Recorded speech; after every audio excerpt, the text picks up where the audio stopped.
Il reparto cloro solare era partito in marcia, produceva, e mi ricordo che c'erano dei contenitori in cemento armato da 100-150 metri cubi, un palazzo.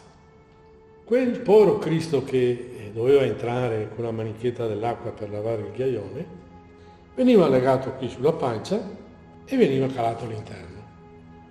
Poi si mandava giù questa manichetta dell'acqua e lui lavava.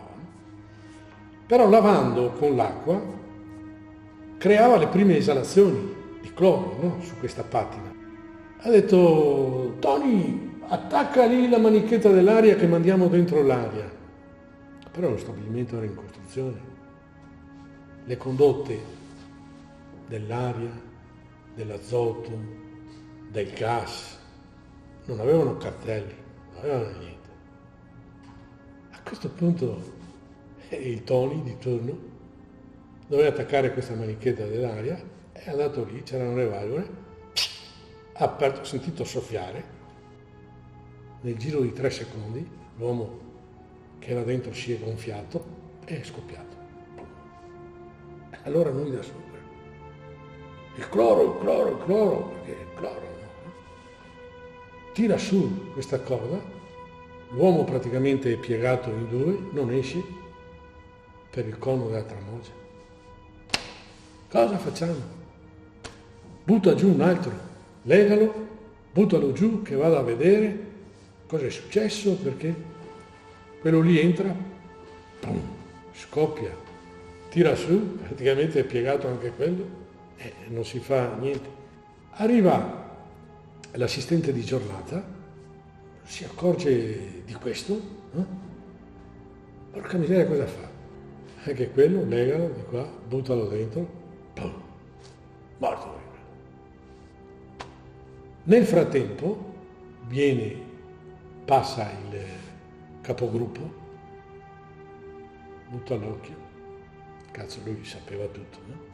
Butta l'occhio, vede che la manichetta è attaccata sulla condotta dell'azoto, va lì, chiude la valvola.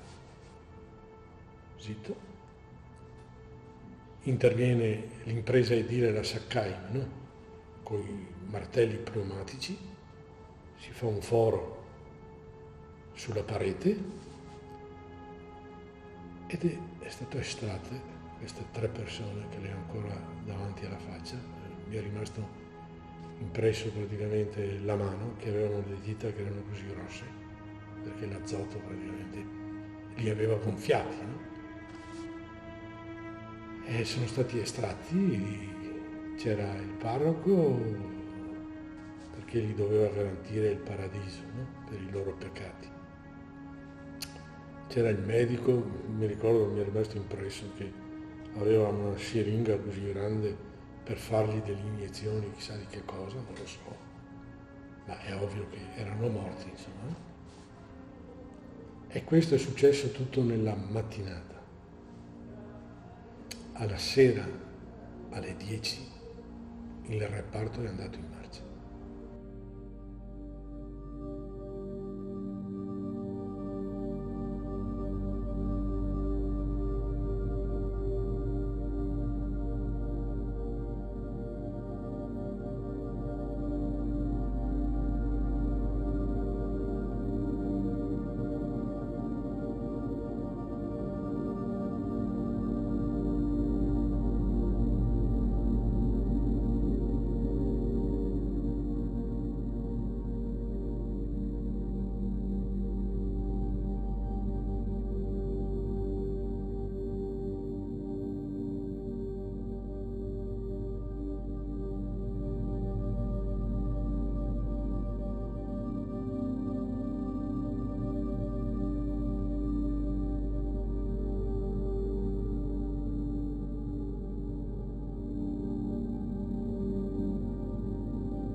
nell'accordo di monetizzazione del 64, mi pare, emerge questa trattativa capestro fatta appunto sulla nocività, dove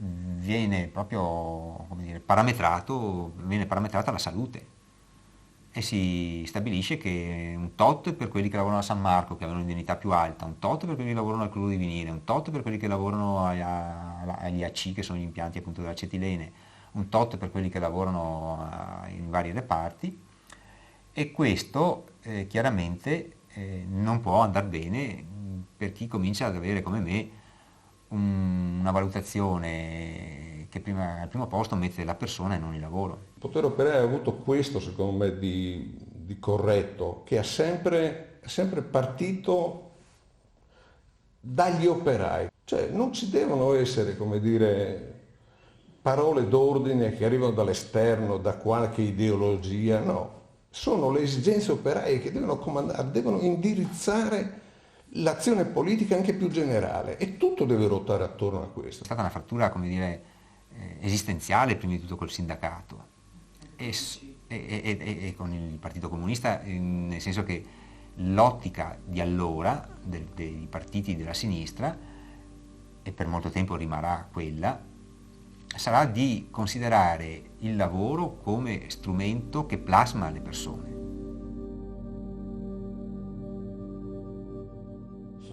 Se un operaio lavora in ambiente nocivo e ha 12 giorni di ferie, e un impiegato che lavora in ufficio ne ha 30, si tratti di un'ingiustizia molto evidente, no? Per cui dire che le ferie devono essere uguali per tutti, che gli aumenti contrattuali devono avvenire in maniera inversamente proporzionale, perché la proporzionalità dava la possibilità agli operai di avere un aumento nettamente inferiore a quello dell'impiegato, erano tutti piccoli aspetti, piccoli che poi sono diventati grandi, che dimostrano che attraverso certe forme, certi obiettivi si riesce a mettere insieme la gente, la quale pensa in quel momento non soltanto di fare i propri interessi, ma di combattere anche le ingiustizie. Abbiamo fermato il nostro impianto, che era uno dei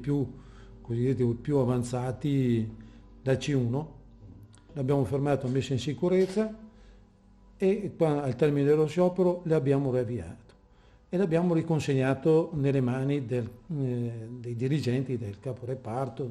Noi volevamo dimostrare che l'impianto si poteva fermare e che quindi tutti gli operai potevano lasciare in sicurezza gli impianti e rispettare le ore di sciopero che venivano programmate. E questo che era ritenuto impossibile da parte della dirigenza, noi l'abbiamo dimostrata coi fatti.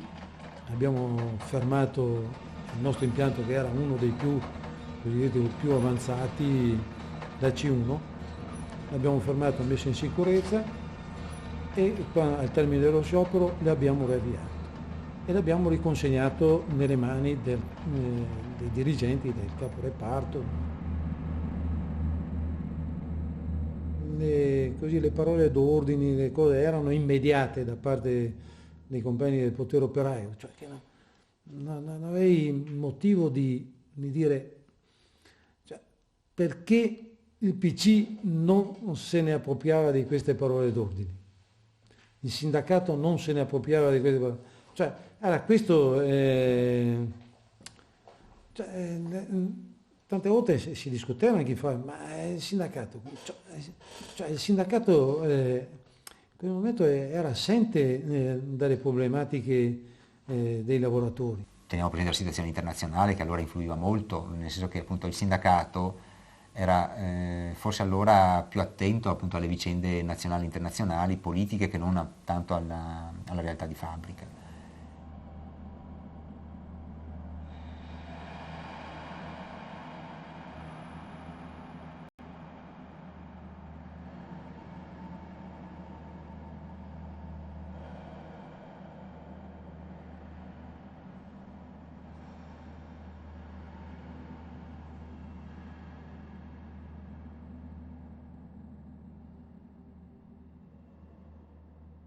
la piattaforma che poi diventò quella che fu conosciuta poi in tutta Porto Marghera partendo dai chimici, erano queste 40 ore per i giornalieri e 36 per i turnisti. C'è stato questo, eravamo appunto nel 67-68, 120.000 lire di salario minimo per tutti, aumento giornaliero di 1.000 lire, ovviamente parliamo in lire perché allora c'erano le lire, e aumenti uguali per tutti, cioè questo egualitarismo che in qualche maniera poi fu fatto proprio dal sindacato e fu portato avanti. Allora si pensava che fosse giusto, fosse necessario che le soglie salariali permettessero a tutti di acquisire quei beni che venivano reclamizzati appunto dall'apparato produttivo, dal sistema produttivo. Una sorta di democratizzazione dei consumi. Ti tocca lottare per avere un aumento. E cazzo, dopo 6 mesi te l'hanno già rimangiato. E allora non aveva senso. E allora il problema era di disinnescare quest'arma dell'inflazione, contro la quale non potevi combattere, perché ti veniva da fuori della fabbrica, ma è un po' quello che accade anche adesso, insomma, se le cose che compra costano il 50% in più dopo che ti hanno dato l'aumento, se ne frega, insomma, ti hanno fregato un'ennesima volta.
Non era capito da nessuno che stava nascendo qualcosa come il movimento studentesco, benché la facoltà di architettura fosse stata occupata già da aprile.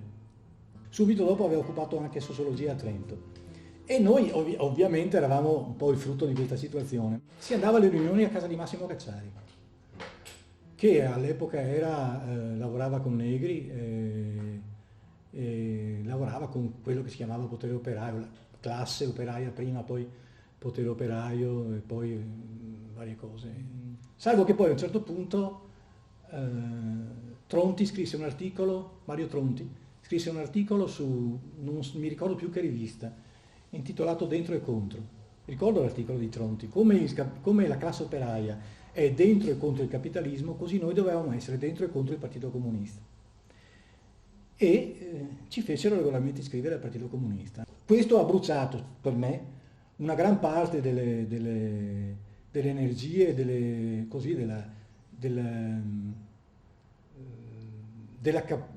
possibilità politiche di tutti questi che poi sono rimasti dentro. Non uno è uscito a parte me.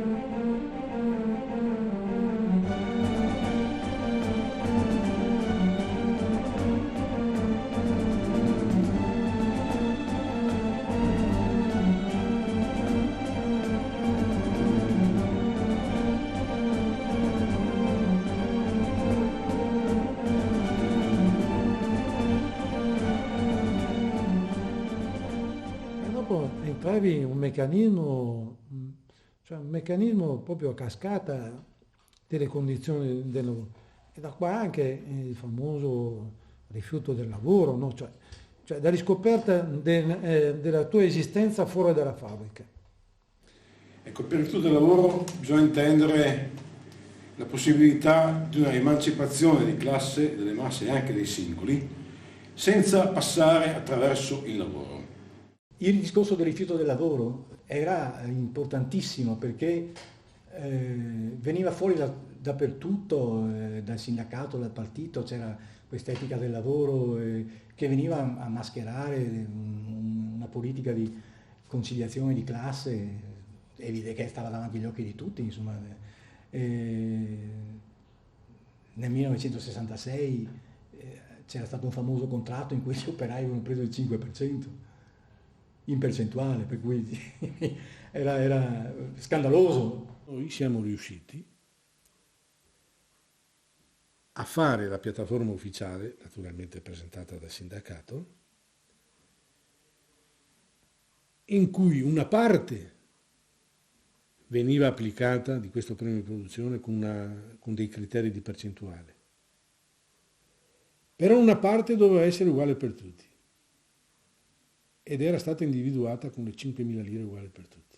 Uguali per tutti, uguali, ma siamo matti, ma no, cioè, ma sei impiegato, sei caporeparto, la responsabilità che è il caporeparto, ma tu vuoi metterla quella tua, che ti dice semplice operaio, qualificato, cosa vuoi tu fare? Nella fabbrica sicuramente l'egualitarismo era più sentito e poi, diciamo così, aveva una funzione unificante, non era vita vissuta, che uno si sente uguale agli altri.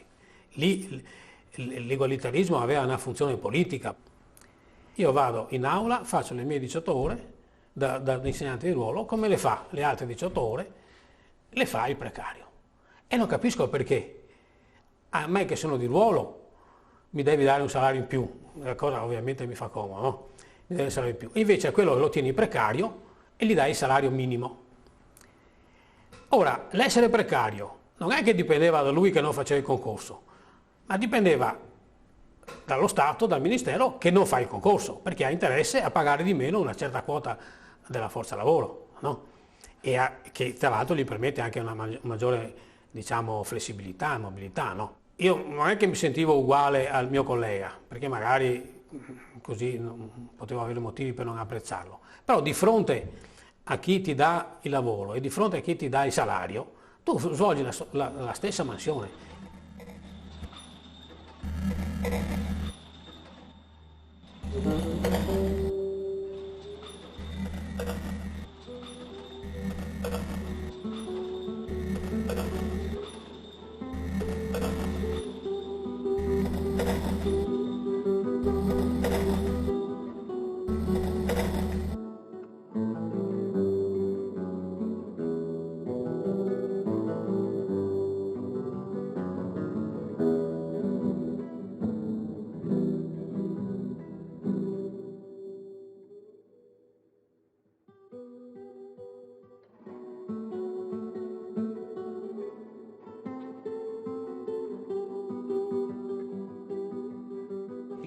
Ti metteva, era considerato da tutti, era considerato la forma, uno la definì, un socialista la definì la forma più democratica. In che senso? Che alla fine ci sarebbe stato un risultato, non so, la firma di un accordo, di un contratto, e quella firma avrebbe dato dei benefici a tutti in maniera più o meno uguale, no? Sia quelli che lavoravano che quelli che andavano dentro. Allora se tutti avessero scioperato, tutti avrebbero goduto in maniera anche giusta del beneficio dello sciopero, ma se uno andava a lavorare e dopo godeva il beneficio, automaticamente ci sarebbe stata un'ingiustizia, no? Per cui allora fare il picchetto era quasi doveroso, insomma.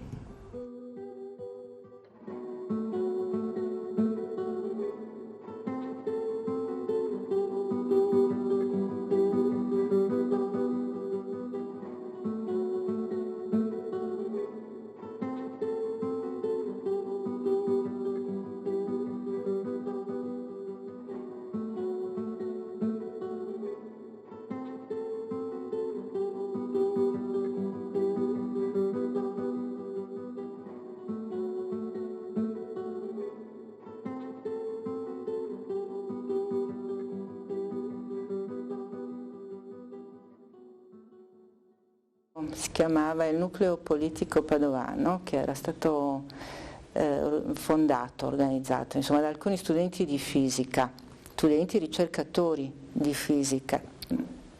Ecco, e lì era una specie di scuola quadri intanto, no? Si leggeva, ci si istruiva, mi ricordo che lì, in quel gruppo lì, addirittura ho dovuto fare una tesina per essere ammessa, una tesina sui manoscritti politici e filosofici di Marx. Venezia era molto vivace, il movimento studentesco, era collegato con gli studenti medi, studenti universitari, c'era già il collegamento col movimento operaio e io vagamente sentivo questa necessità di radicalità, di rivoluzione, di cambiamento profondo. Mi sentivo veramente dentro un flusso e un movimento, una corrente che io ho preso senza chiedermi dove stavo andando, con chi andavo, cosa volevo. Non ero certo un quadro politico, ero semplicemente una giovane donna con il bisogno di cambiamento profondo perché mi rendevo conto che le cose nel mondo non andavano bene. Noi eravamo il mito della classe operaia, no? Cioè studenti operai uniti nella lotta contro la scuola dei padroni, il diritto allo studio, i trasporti, i libri gratis. Beh, sei politico già all'epoca, no? C'era come buttata lì come indicazione. Cioè, mi ricordo le riunioni che andavamo a fare in via Pasini C5, c'era la sede storica di Potere Operaio, e c'erano le riunioni quando c'erano gli attivi di tutti, insomma, no? Sia quelli di Marghera, di Venezia, eccetera. Cioè, noi studenti che andavamo lì rimanevamo a bocca aperta a sentire parlare questi. La scuola, l'università, il quartiere in realtà erano visti come reparti della fabbrica sociale, no? Quindi, e molto spesso noi studentelli riportavamo pari e pari i contenuti della lotta operaia dentro la lotta studentesca, no? Allora, rifiuto del lavoro, rifiuto dello studio, in modo anche meccanicistico. Per esempio, quello che mi aveva affascinato di Potere Operaio era questa visione internazionale, internazionalista. Loro erano persone informatissime di tutto quello che stava accadendo a livello di lotte in ogni parte del mondo. Questo per un giovane, una giovane, dava il sentimento di far parte di qualcosa di grande, che è il bisogno di grandezza, è tipico dei giovani.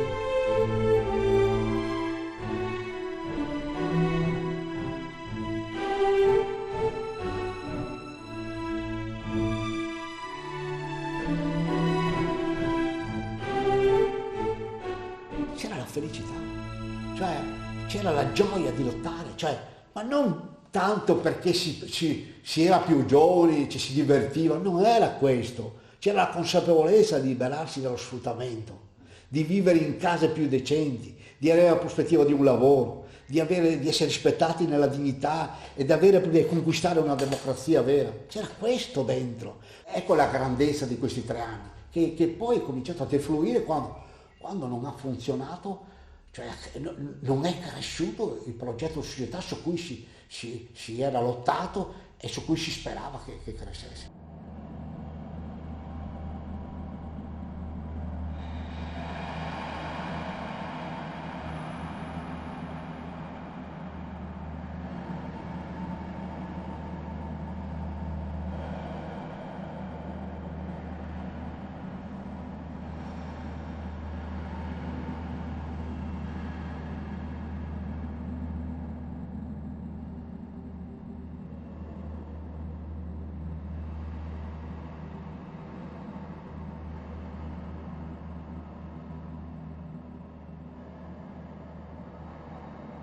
Non ho lasciato il sindacato, mentre sono stato espulso dal sindacato. Poi sono stato espulso anche dal partito perché la gerarchia del partito, il suo statuto non accettava le dimissioni, ti faceva il processo, quindi eri un peccatore e venivi espulso.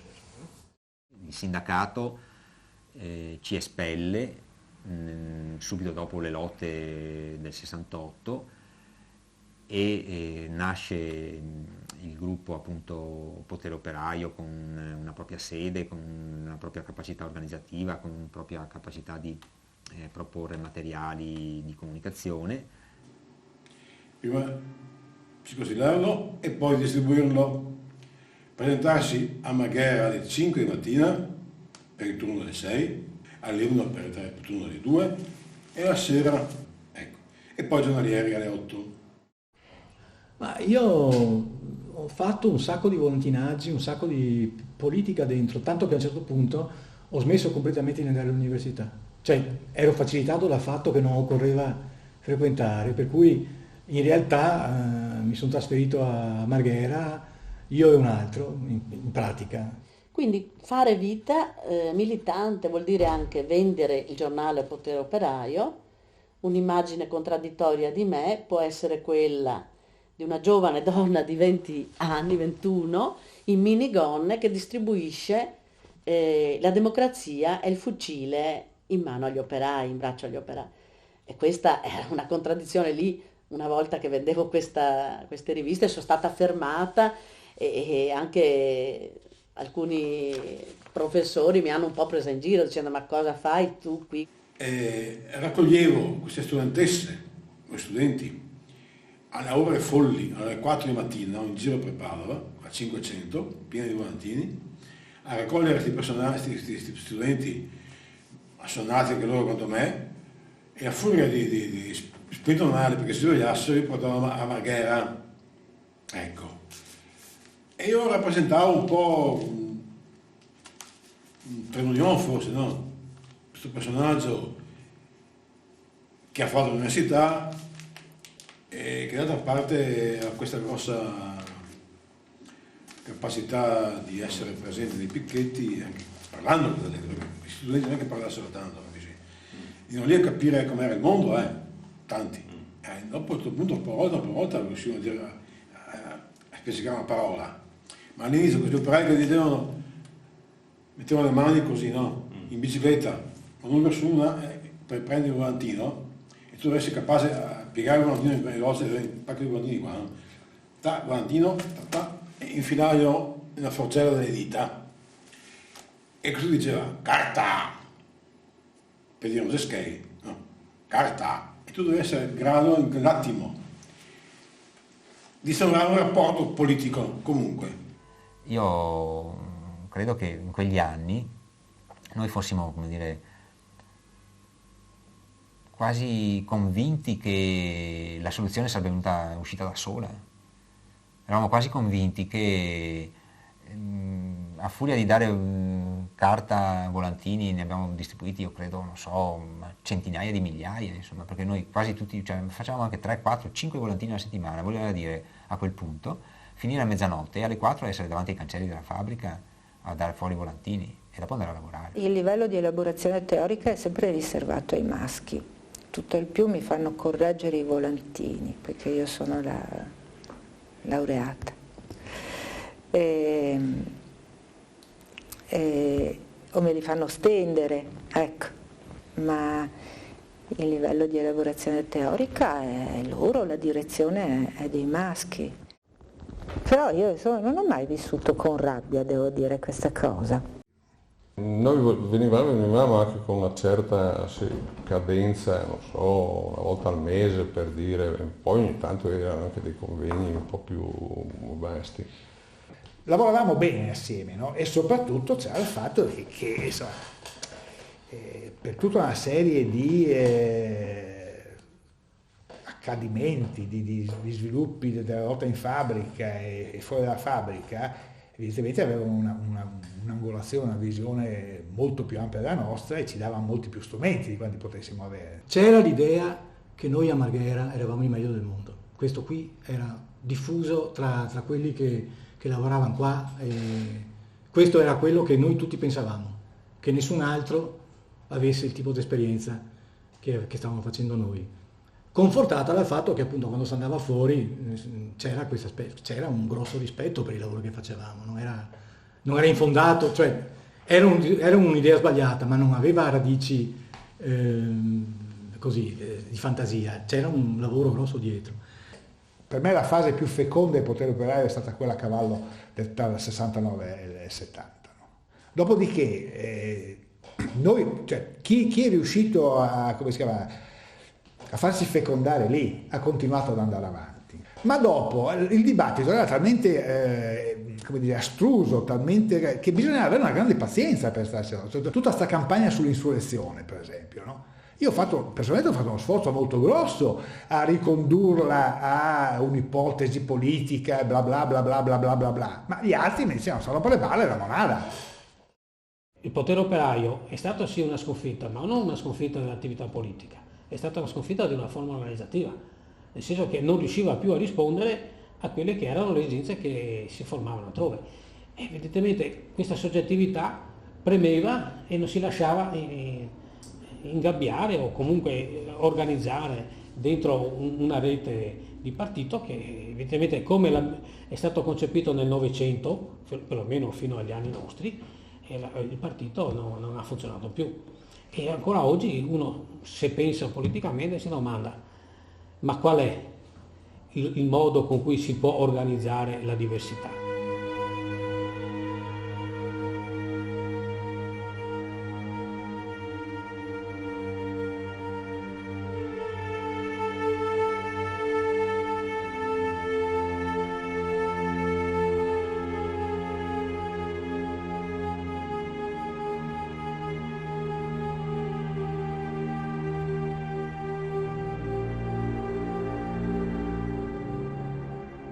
Il potere operaio lo vivevo un po' come greve, come una cosa un po' greve, per cui non mi sono mai troppo avvicinato così, ma non perché non partecipassi alle riunioni, non facessi cose, ma l'assemblea autonoma mi sembrava già una cosa, tanto se vogliamo più democratica, nel senso più aperta a diverse cose con una partecipazione, un dialogo, un dibattito più interessante. Allora è lì che io credo di aver dato di più, quando è nata l'Assemblea Autonoma, perché c'era tutta una concezione di gestione dal basso e quello che erano i valori che noi rivendicavamo non erano tanto rivoluzionari quanto di una volta acquisito dei bisogni, farli diventare dei diritti, portarli avanti. Potevano essere posizioni, come si può dire, di un sindacalismo radicale, ecco, capisci? Di un massimalismo degli anni 20, di una concezione più gramsciana dei consigli di fabbrica, che non, il PC non gli interessava niente dei consigli di fabbrica, gli andava benissimo quello che c'era, cioè meno tu potevi gestire dal basso, meglio era per loro, perché decidevano loro cosa fare e arrivare a tutti i compromessi che sono arrivati fin dal 45. Ci muovevamo soprattutto con uno strumento che era un giornalino, che era contro il lavoro, che era proprio il giornalino delle situazioni. Per cui all'interno di questo giornale si promuovevano iniziative, si raccontavano anche le cose tra le varie realtà, tra le varie aziende, quindi Petrolchimico piuttosto che l'AMMI, mi sembra in quel periodo si chiamasse. E quindi era uno strumento di comunicazione sia di iniziative che di realtà anche, quindi noi facevamo normalmente degli articoli sulla nostra realtà, sugli scioperi che facevamo, sulle cose che proponevamo all'interno della fabbrica. Nel 75 avevo promosso l'uscita di una rivista che si chiamava Lavoro Zero e avevamo preso appunto la decisione di usare questo giornale proprio come momento di riflessione. Tant'è che si apre appunto con un editoriale che parla appunto della necessità di aprire parentesi e di dire adesso diamoci un po' una calmata e vediamo di riflettere sulle cose che abbiamo prodotto.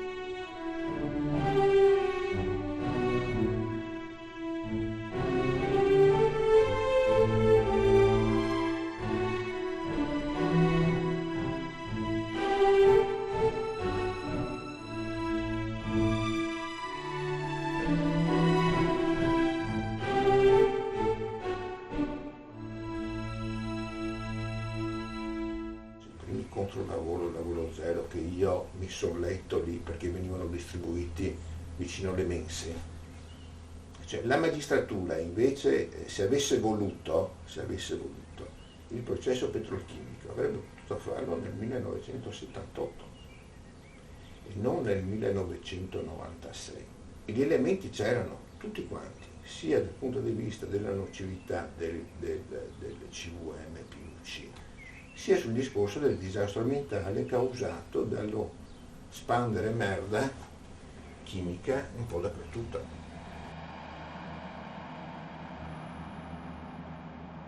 Il problema della nocività mette a confronto la tua esistenza con il lavoro proprio. Che cosa è quello che chiedi? La nocività è immediatamente la minore esposizione possibile. La minore esposizione possibile è data dalla minor presenza nel lavoro e quindi una riduzione della tua presenza in fabbrica. Abbiamo trovato la nocività, in questo reparto c'è la nocività data da questo, quest'altro. Tecnologicamente si può eliminare, se si può eliminare, allora fermata dell'impianto, eliminazione della nocività e riavvio dell'impianto, garanzia del salario.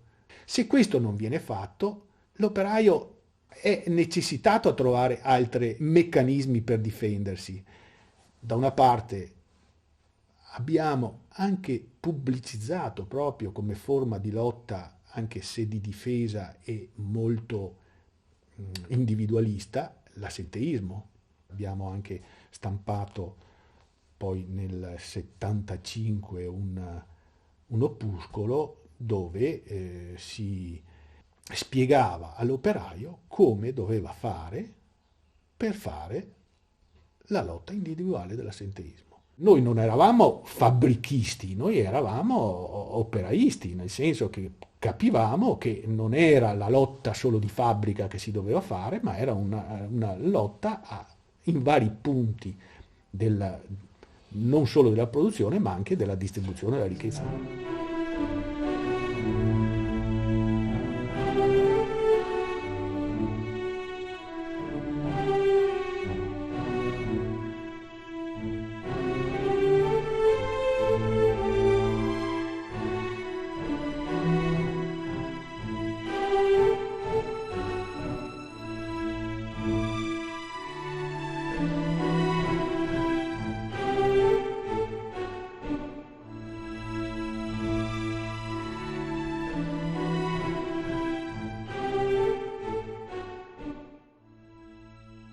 C'erano le mamme furenti per i doppi e tripli turni, ma oltre alle mamme furenti c'erano anche donne furenti con analisi che non tenevano conto della realtà femminile del lavoro domestico, quindi è stato questo.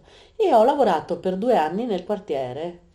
C'era questo obiettivo di allargare, ecco, le lotte al quartiere.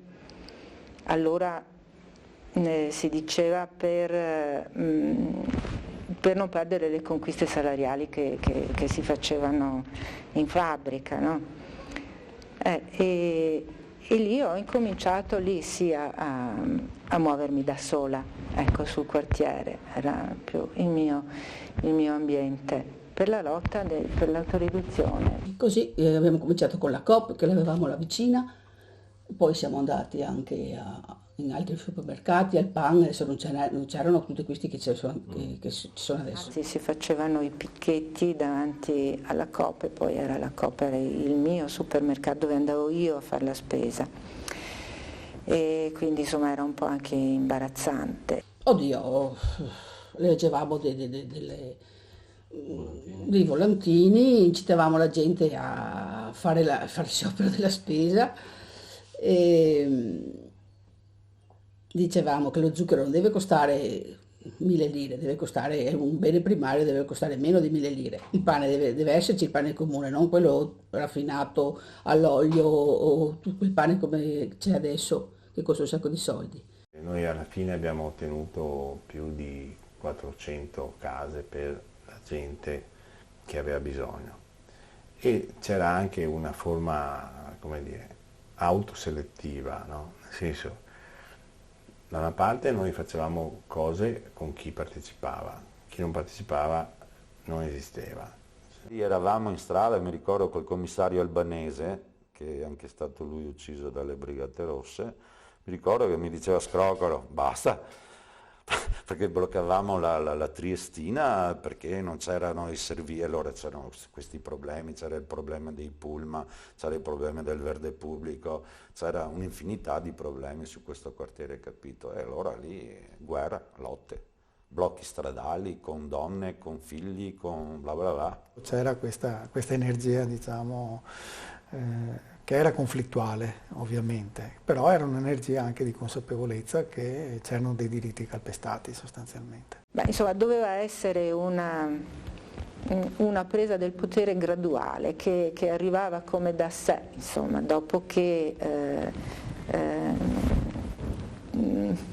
molti, tutti quanti, sarebbero stati in grado di gestire da sé la propria vita, no? Era proprio la gestione diretta del potere, la democrazia dal basso, questa era quella che pensavo di realizzare, insomma.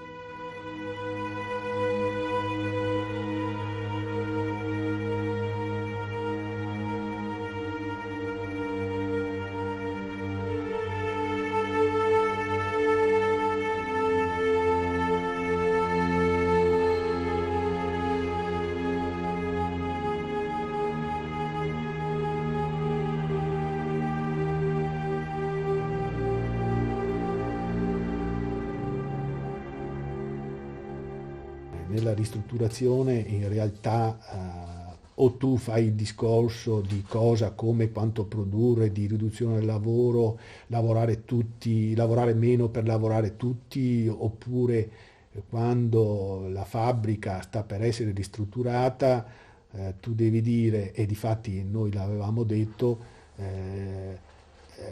il padrone da 45.000 tonnellate di zinco all'anno vuole arrivare a 60.000 e vuole diminuire la manodopera. Noi o riusciamo a rompere questo meccanismo oppure non siamo vincenti. Era una situazione dal punto di vista così generale, complessivo, di ristrutturazione politica. Ci sono già le BR che c'è già la presenza, diciamo, dell'estremismo armato che comincia a incalzare e a dare, come dire, a voler guidare ancora una volta i tempi di tutti, no? Hanno, come dire, spazzato via tutta la possibilità di muoversi. Io ricordo quando, non so, hanno rapito Moro, per dire,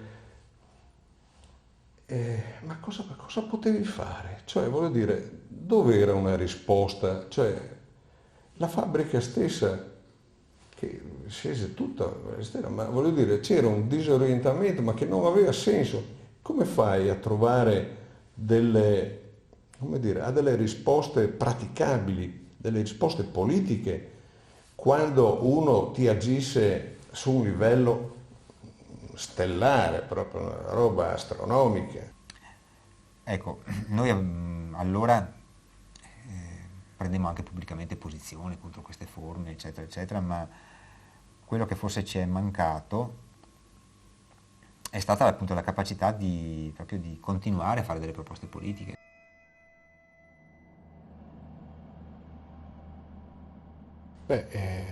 Noi siamo entrati dentro l'inchiesta 7 aprile, intendo noi, io e Augusto.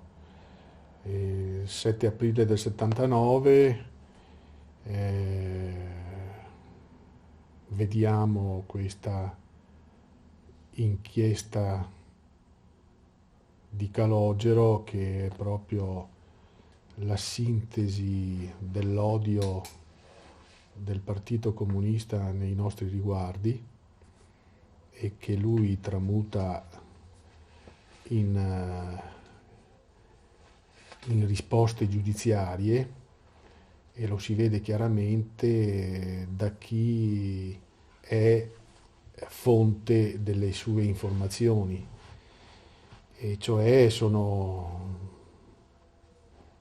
ex operai, professori che non la pensano come Toni Negri, e in una situazione in cui lo Stato deve dare una risposta alla lotta armata.